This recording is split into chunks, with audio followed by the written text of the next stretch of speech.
we're getting to know how to garden, and we're getting to know each other in our community.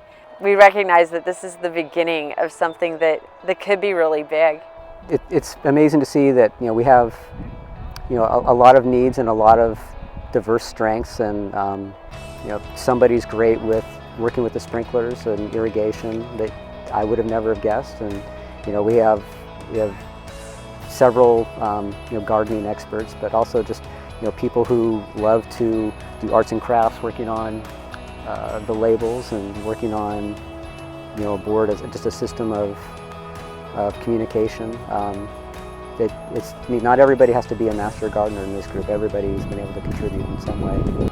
About 2 weeks before May 1st, we had sod cutters out here and lifted all of this garden, lifted all the lawn up so that we could start tilling. And the man that helped us, his name's Don, he doesn't even go to Solid Rock. So Don made a couple calls and ended up acquiring some time with a bulldozer and came over to rototill. In doing that, he hurt his arm. He needed help to load the bulldozer back on. There was one from our group named Robbie that was here, and he asked him to help. And Robbie said, hey, well, why don't we pray over your arm while we're at it? So Robbie prayed, and they prayed for healing, and they prayed for Jesus just to find favor on this injury.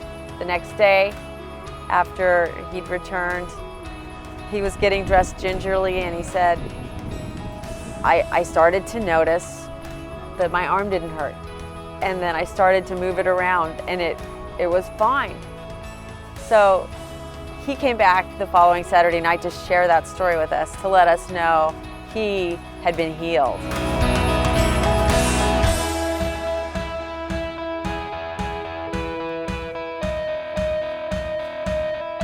I think always it's been more about the romance of having Eden, having this haven that we can use as a vehicle, that it's an opportunity to engage with people and teach.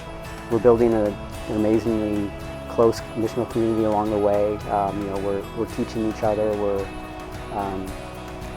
just building new relationships. It's been pretty fantastic.